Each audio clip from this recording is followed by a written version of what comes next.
As marketers, we rely on social media for three reasons: to share our brands with the world, to maintain a line of communications with our customers, and to understand the culture impacting our business. But finding the balance between social media as a marketing channel and understanding how consumers want to engage is an ongoing challenge. I'm Benjamin Shapiro, and joining me to discuss the difference between what marketers think and what consumers actually want from social media is Scott Morris. Scott is the Chief Marketing Officer at Sprout Social, which is a social media management and analytics platform. And his team recently surveyed a group of customers, social practitioners, and marketing leaders to uncover how consumer relationships are changing and how that's different than what social media platforms want. And today we're going to discuss those findings and how marketers can break through the noise.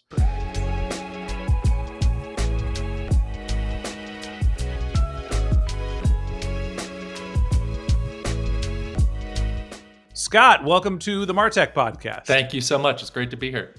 Very excited to have you here. Excited to talk about the gap between social marketing from the brand perspective and what consumers actually want. You did the research. You published the Sprout Social Index survey for 2025. What were you trying to learn by conducting your research? Yeah, so as you said earlier, the research actually goes out to consumers, it goes out to social practitioners, meaning people who work in social media every day, and then to marketing leaders. And really, the goal was to uncover the latest trends in social culture and really try to predict brand implications for the future. And specifically, our goal is to determine what consumers want to see from brands on social media so that marketers can better understand what will resonate most with them this year. And, it also helps reveal how relationships between social media and online culture are changing. And provides insights into how brands can then leverage this when they're actually creating and executing their strategies in social. All right, so you're talking about how social media is changing. Where did we start prior to your research? What were some of the sort of common table stakes things that we know about social media, and then how has it evolved? Yeah, so I mean, things that we know about social media, we know that obviously the social trend has been growing for the last 15 years or so, with more and more networks coming up all of the time. We also know that it's traditionally a place where people go to have conversations. Kind of started with more friendship connections and things like that, but increasingly we know that it's actually a place where people go to connect with brands and to connect with businesses and to sort of also seek out a lot of information, depending on what they might be looking for at the time.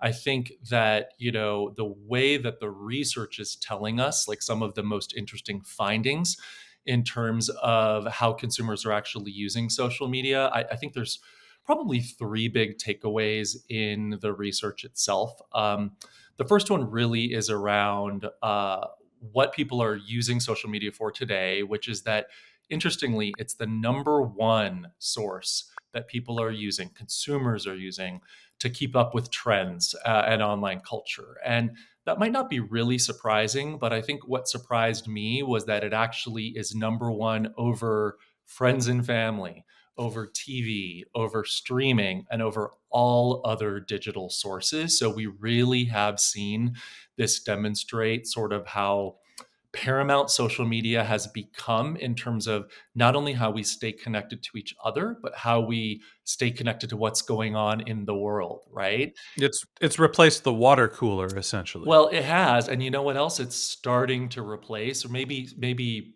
replace isn't the best word, maybe complement in a really significant way, is search and discovery.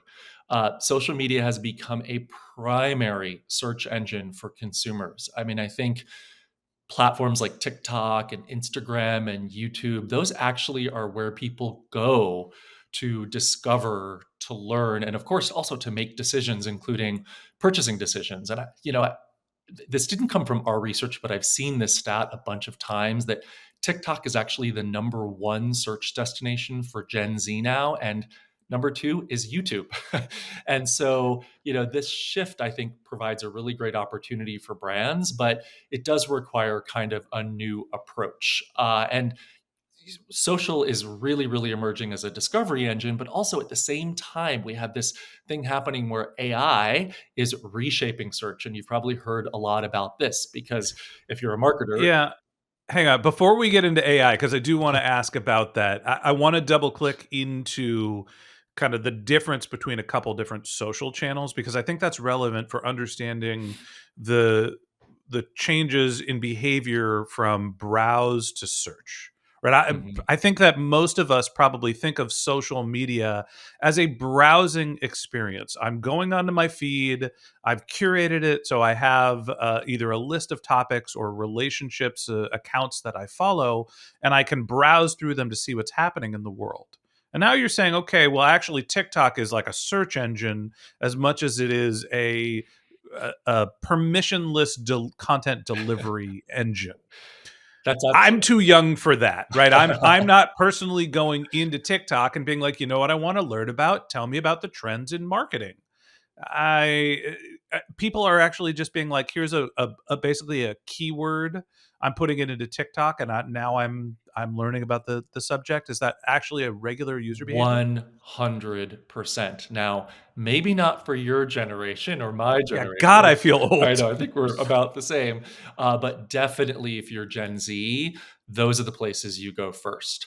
You go directly to your social networks to start your search, to start your discovery. And then I think there are other examples. Reddit is a good example where you might not go there first to start your search, but if you go to a place like Google and you search, increasingly, it's actually Reddit that's showing up as a Right. key search destination, right? So, whatever you're searching for, you are then driven into a social media network to actually get that answer or dig deeper into the question that you asked. So, it is definitely what is happening today. And then, if Gen Z is doing it today, the future generations, millennials, Gen X, they're going to be following. So it's a trend that if you're a brand, you really need to follow and you really need to care about. Yeah, to me, that's one of the most interesting takeaways is that social media is no longer a browse permissionless content delivery engine. It's less passive than how I think of it and more active with I am looking for a very specific engine. I think I would separate YouTube, which I think of very much as a video search engine, and now it Sure. seems like the other social networks are getting into the search game as well. Talk to me about some of the other findings that you found. You mentioned AI. What did you learn about that? Yeah. So, I mean, with AI, that's always an interesting thing, right? Because with AI, there's two different ways of looking at that. There's, AI sort of from a consumer's perspective, and there's AI from a brand perspective. And AI can definitely help marketers. It can help provide sort of timely, personalized responses. It can help them sift through massive amounts of social data. But I think that for a consumer, they're a little bit split in terms of how they see AI. And again, it's generational.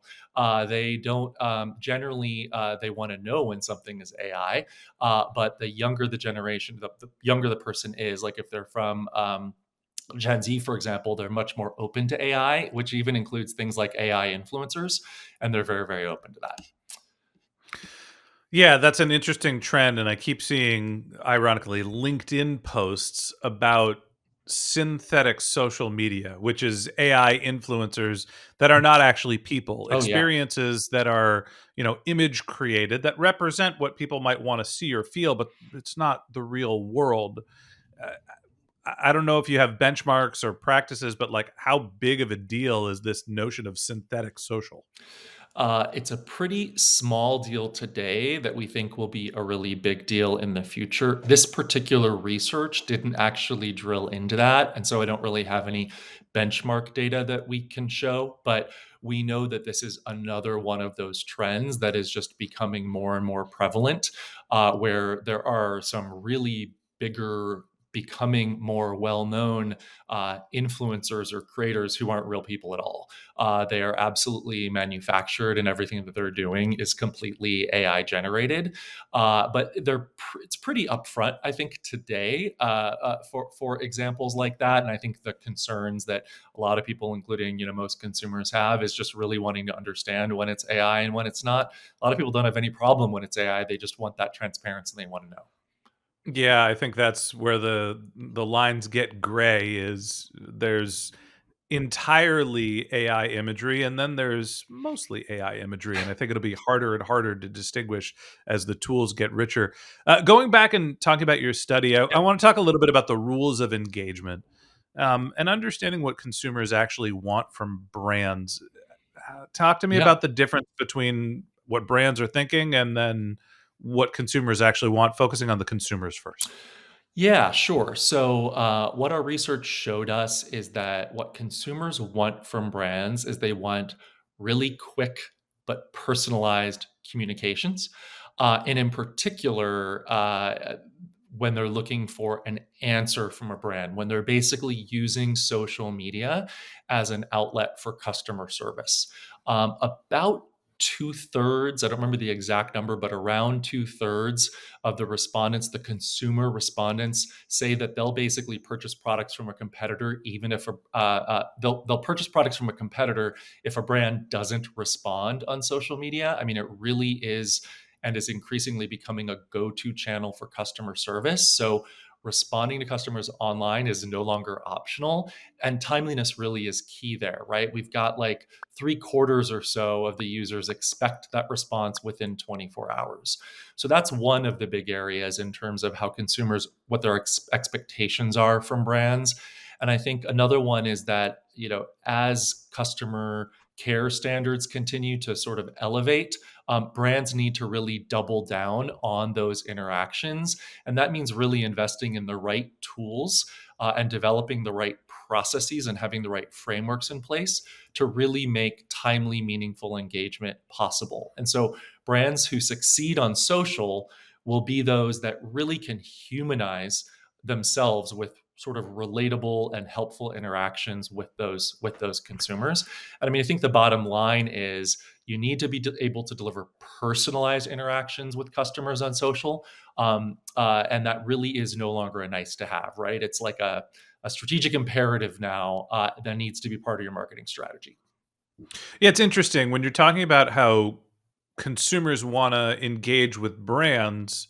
It seems like the answer is it's about customer service. I want to be able to publicly gripe about my experience and then have a real person cuddle me until I feel better about the experience and provide an immediate resolution so I am seen, heard, and my problem is resolved. I think that's You partially true. Yeah, I think that's I partially did it this weekend. I bought sorry, Traeger. I bought a grill from Traeger, okay. and it's less than a year old, and it didn't work. And so, after 8 hours on customer service, text messaging back and forth with them, I hadn't resolved the issue. So I went to Twitter and was like, "Hey, this experience stinks." And then somebody got back to me, and I got a phone number, and then they sent me a new part. Wonderful, Yep. great experience. I feel seen. Traeger. It only took 8 hours for you to see me and help me solve the Yeah. problem. But look, we're all working through our own stuff. Well, But and the good news is what they did actually get back to you, right? They did actually respond. I mean, what's the worst possible outcome is when you do something I like don't want that. to talk Yeah. bad because I can make delicious food on that grill, and this is the first time it's broken, and everybody gets a They are pass. good girls. They are good That girls. experience sucked, and maybe that's the one time that they get that one. Uh, what is interesting to me about how you said how consumers want to interact outside of my grill problems, you didn't say anything about marketing, right? It was all customer service. Hey, I want to interact with you where I am going to reach out and say, this is my problem. You solve it. And we're going to do it in the public forum. And consumers, or you didn't mention in the survey that consumers are saying, I want visibility, I want discoverability, I want content, I want education. And to me, that's like, as a marketer, what I think of first: social media, a channel where I can talk about my brand and Yep. say something interesting and hopefully be clever and funny and build awareness, trust, purchase consideration, and even the down funnel stuff of clicks to the website, Yeah. traffic, stuff that we actually count. Do consumers want that? Well, 100%, right? And I think that's something brands really need to be thinking about is you have to be thinking about how to leverage social media throughout that entire customer journey. We talked already about the importance of social for search, right? For discoverability, either because people are driven there, like Reddit, through a search on something like Google, or because they start there, like Gen Z does on TikTok and on other platforms, Instagram, etc.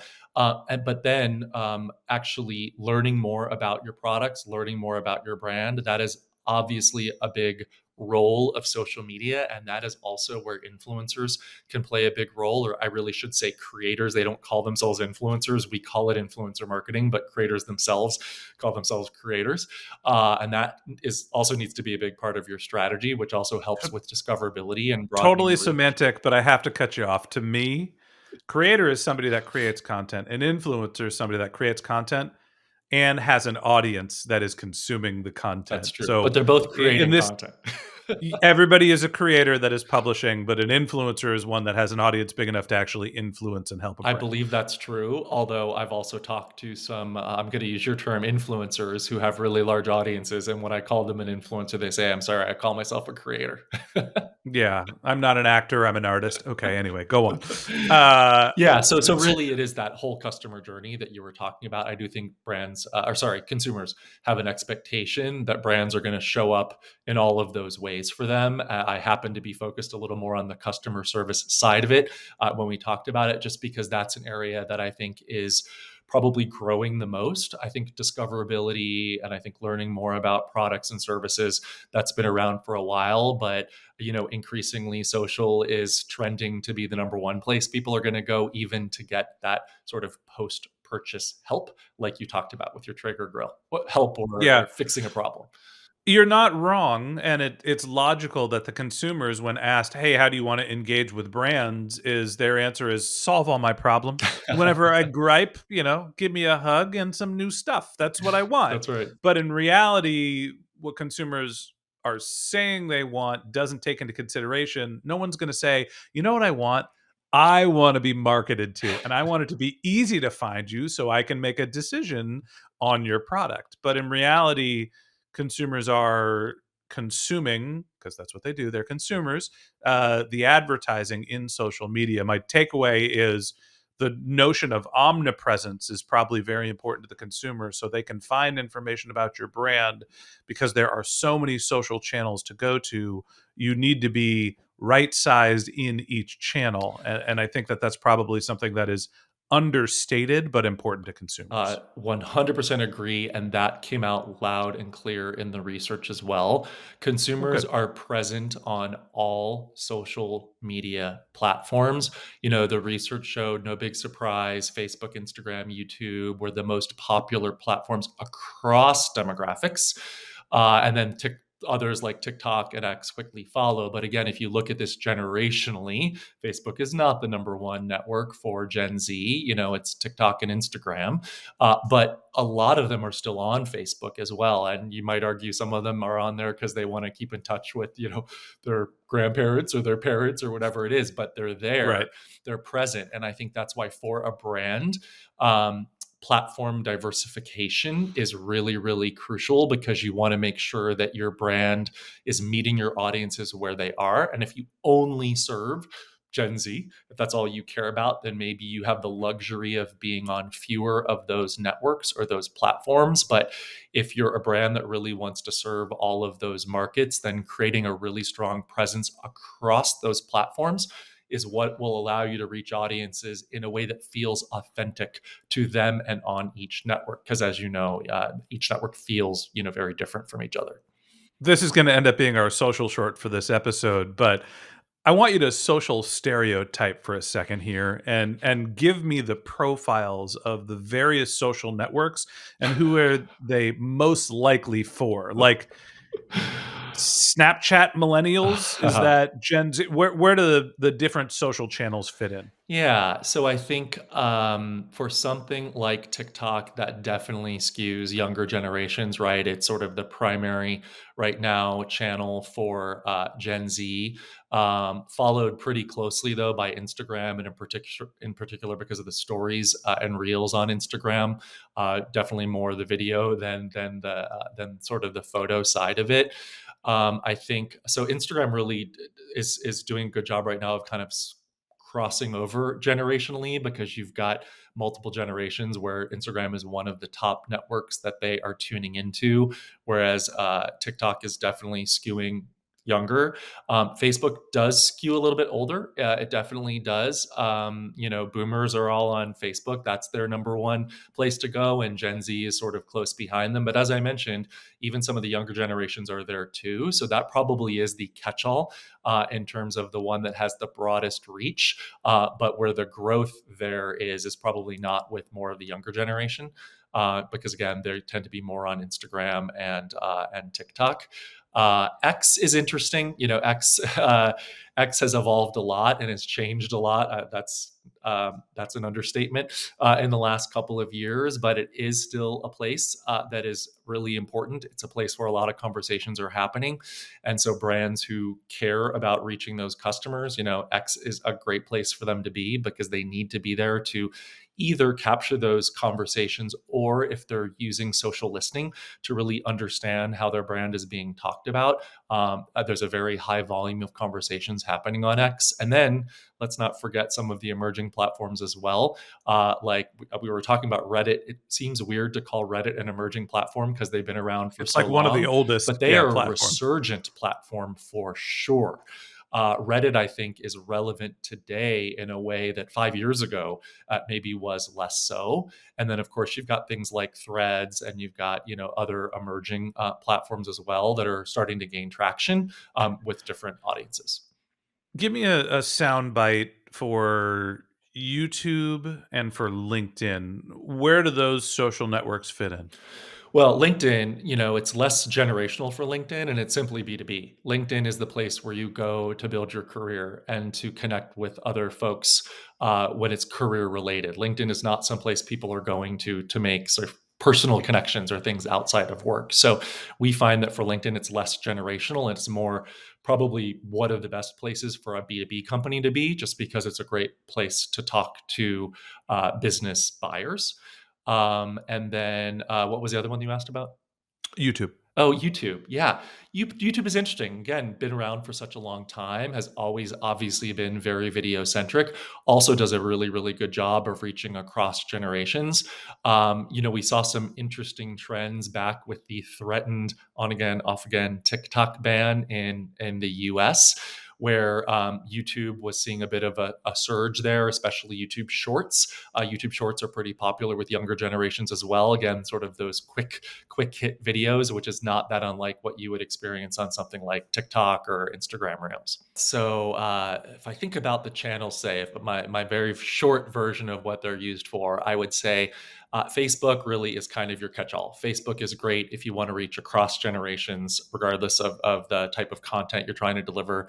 I would say for something like TikTok, definitely, obviously video focused. And when you really want to focus on Gen Z and want to focus on some younger audiences, I would say that for something like Instagram, that has a bit of a broader reach than something like TikTok. So still video centric, and you're getting the Gen Z audience for sure, but you also are getting folks from some other generations there. I would say for X also actually has really broad reach. It's changed a lot in the last couple of years, but for X, it's a lot of conversations are happening on X. So if you care about things like social listening and how people are talking about your brand on social, X has a very, very high volume of conversations happening there. Let's flip this around and talk a little bit about brands. What do you think about the way that brands are using social media, and how is it most likely conflicting with what consumers actually want? Yeah. So one thing that we found in this research is that I think the stat was 98%. Let's round that up. Let's say 100%. Let's say all A social. lot. It's a lot. Social media practitioners, meaning folks who do social media as a living, social media managers, etc., literally all of them think that social content should keep up with online trends, that it should be very, very focused on staying up with the latest trends. But consumers are actually very split on whether brands should jump on every trend or not. About a third of them think that it's embarrassing when brands hop on viral trends. Yet, most of them do want brands to understand online culture. And so the key is to balance these things, right? You want to stay culturally relevant while avoiding embarrassment. And really, the key to that is sort of awareness and understanding. Consumers aren't interested in brands who just churn out content in order to participate in every trend. They really would rather that brands deeply understand kind of the nuances of online culture as it specifically pertains to their interest. So I think that's one area where we saw a real difference between how brands are approaching this and sort of what consumers actually want. I think another area that came out of the research is just the importance to be really aware of potential burnout here. So we just talked about sort of chasing every trend. Social media managers, social media marketers really feel like they have to be constantly in the know, and that can lead to burnout. 94%, I think it was, of social media folks think they need to be online 24/7 to succeed. And part of that is because most of them also think they have to jump on every trend and replicate that with their brand. And while this aligns to what consumers do want, they want quick, personalized interactions, right? You wanted a Traeger to reply to your tweet or whatever it was right away. It also poses challenges for marketers who are really looking to be mindful on social media, setting boundaries and creating thoughtful, intentional content. And I think this is an area where not only is balance crucial, but we're going to talk about AI. Something like AI can definitely help. Technology can help.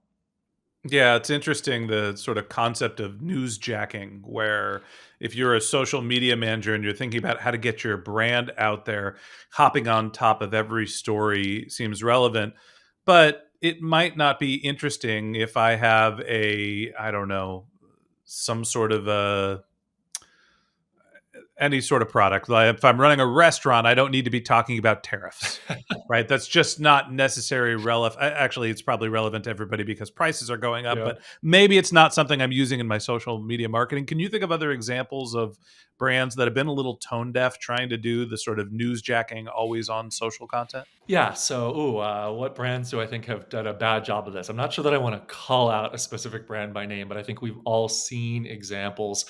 They are a little bit cringeworthy when you see a brand trying too hard to try to jump on the latest trend. I think a good example is all the TikTok sounds.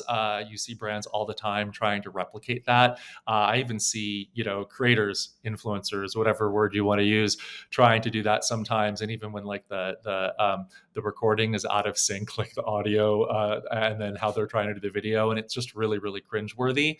And I think it's because you see examples. I think Duolingo is one of the best examples. They're doing such amazing things on social, and they're definitely trend jacking, but in a really good way. They're really setting trends themselves in a lot of ways. And sometimes people think that they have to replicate that, but that's not appropriate for every brand. So. My takeaway from our conversation is that there is a disconnect between what consumers want and what brands want. And if you ask a consumer how they want to engage with the brand in social media, it often has to do with the post marketing engagement. It is customer service, it is immediacy in response and conversation, but they don't really think about the way that they want, or at least they don't vocalize the way that they want to be marketed to. And our job as marketers is to not only think about the customer experience when we are working with somebody that is engaging with our brand, but also how to get in front of them early. And there's this fine line between understanding what is culturally relevant for your brand and appropriate, and then just being everywhere all the time, which can lead to burnout for your social media marketing managers and that sort of ick factor of a brand trying to be and do too much. Scott, that said, I want to move on to our lightning round where I'm going to ask you some quick hit questions about social media trends and consumer behavior. Are you ready? I think so. All right, here we go. Buy or sell? Are you buying or selling that consumers want brands to slide into their DMs? Well, I think maybe I would say I'm buying it, but maybe not when it comes to unprompted DMs, right?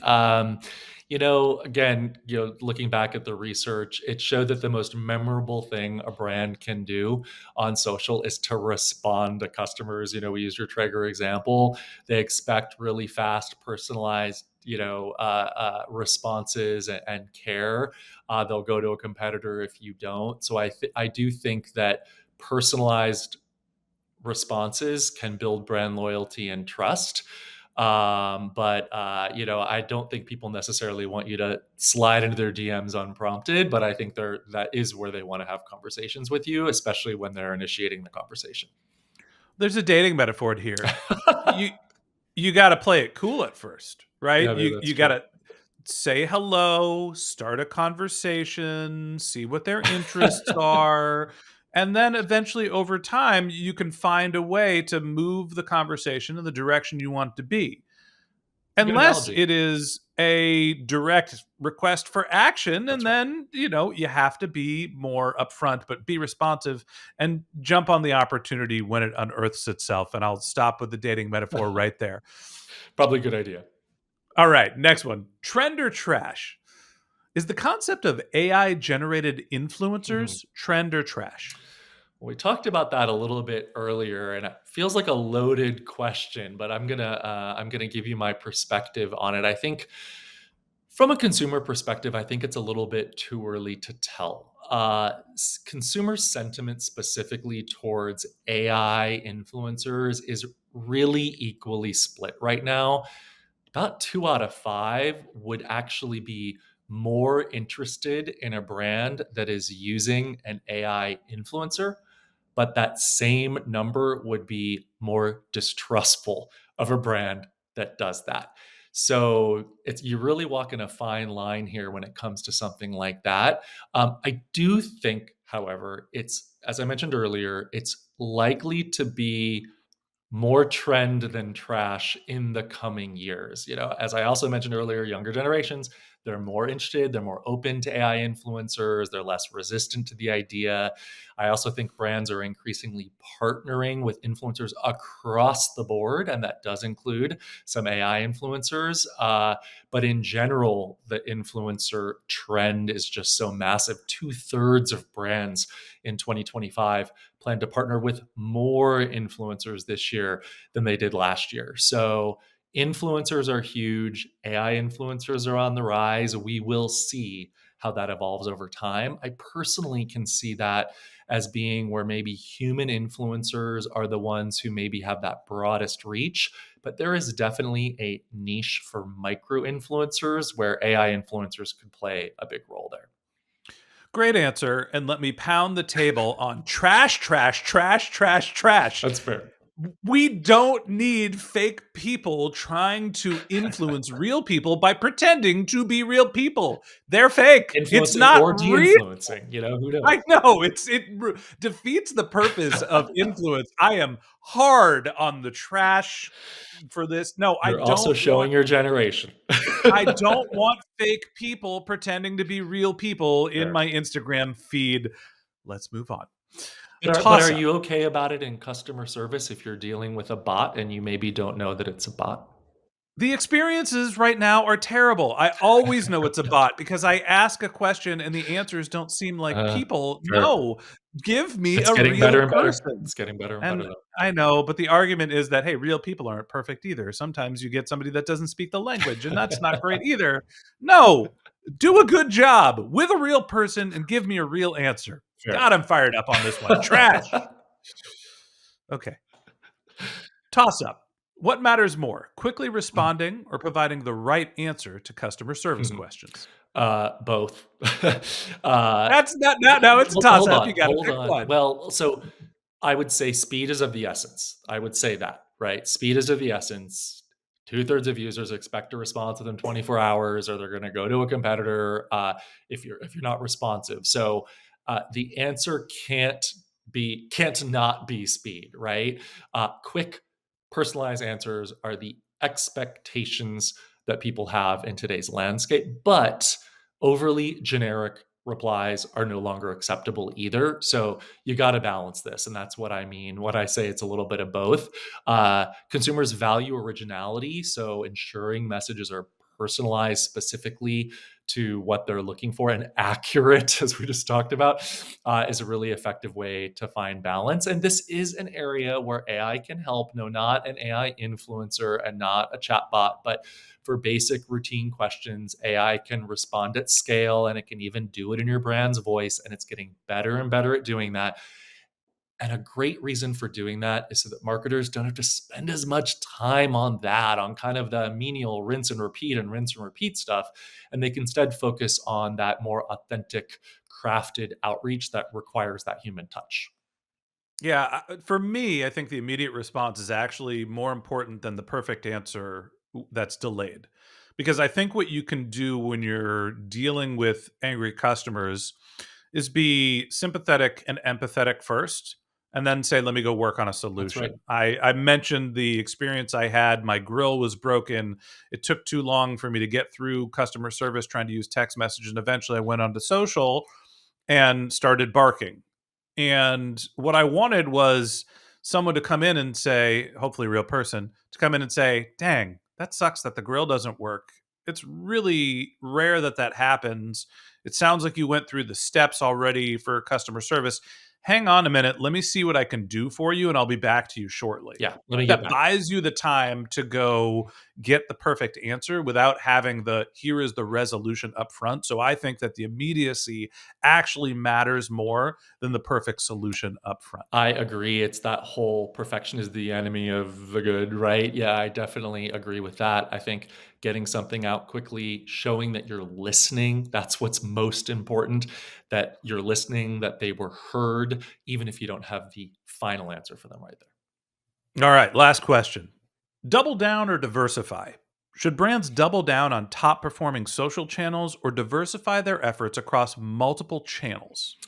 Yeah, so it definitely depends on what your brand goals are. And this is a question that social media folks think about all the time, especially if they've invested a lot in the traditional channels that have been around for a couple of years.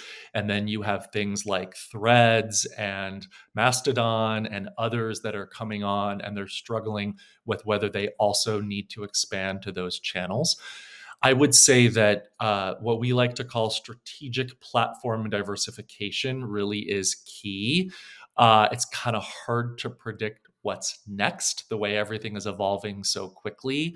Uh, Brands are experimenting with new platforms. Almost half of US marketers say that their audiences are starting to spend time on those emerging platforms, Threads, Blue Sky, Mastodon, all of which are sort of Twitter or X like, Lemonade, which is TikTok like, right? And as we talked about earlier, platform usage really varies by demographic, and so you've got to be thinking about all of those things. And so I guess my final answer is like meeting your audience on the platforms they prefer is more authentic than trying to be everything to everyone and everywhere. So you really need to think about what each of those platforms serves, the audience you're trying to target. That should inform your strategy rather than trying to be everywhere all at once. You lean diversify, right? Be in multiple Yes. channels and be where your customers Not are. everywhere, I though. I I don't disagree. I lean a little more towards focus on the channels that you can master first. And I think there's an 80-20 rule here, which is, for us, for example, we create social shorts, we focus on YouTube, we focus on LinkedIn. We don't spend a ton of time on Instagram and Twitter trying to fine tune and tweak, and the conversations are a little different. Yep. But our primary channel is video delivery, and we think that YouTube and LinkedIn are right. So we can continue to go and spread on Mastodon and Blue Sky, which I always want to call Blueski. But you can go and you can, spread the peanut butter real thin. Yeah. And I think that you're right in the sense that you need more than one channel, but you also want to be somewhat selective in making sure you're doing a good job in the channel. So I lean more towards do a great job before you expand. And it seems like you're make sure you have some expansion and coverage but obviously you still have to do a good enough job for each channel. Well, I actually think you hit on a really important point, which is this idea of doing a good job before you expand. So it depends on where you are in your social journey, right? If you already have presence on a bunch of networks and platforms, you have a little bit more wiggle room or capacity, maybe depending on how many resources you have to start experimenting on some of those newer networks. If you're just getting started, we named what 10 networks on this conversation. You can't be on all of them, so you got to pick the one that's right for your brand goals and then expand from there if that's the right thing for your brand. I think if you're seeing continued growth in one primary channel, you should focus your efforts there and make sure that you're getting the most of the channel, that you're seeing positive business results before you get distracted trying to replicate what you think will work on another channel. And then when you hit the point of diminishing returns, then you think about expanding. But I do think that mastering the one or two channels that really matter first and right sizing the content for those experiences and for those user bases matters more than the blanket coverage across multiple different channels. Definitely agree. The only thing I would add to that would be that you might be going really deep on one of those networks because you're successful there and you want to build on that, but you need to make sure you know where your audience is, or where your target audience is, I should say. And so, doing a little bit of research and understanding what shifts are happening across those different networks, even listening to understand across those networks where the conversations that are relevant for what you're trying to achieve are, that might also influence if or when you decide you're going to expand to something else. I couldn't agree more. Scott, I appreciate you coming on the show. I appreciate you telling us about your research and giving brands an understanding of whether they should slide into their consumers' DMs or not. Thanks a lot. It was a lot of fun. Thanks for having me. All right, that wraps up this episode of the Martech Podcast. Thanks to Scott Morris from Sprout Social for joining us. If you'd like to get in touch with Scott, you could find a link to his LinkedIn profile in our show notes, or you could read Sprout Social's research on consumer and marketing behavior by visiting their website, sproutsocial.com. And if you haven't subscribed yet and you want a daily stream of marketing and technology knowledge in your podcast feed, hit the subscribe button in your podcast app or follow us on YouTube. All right, that's it for today. But until next time, my advice is to just focus on keeping your customers happy.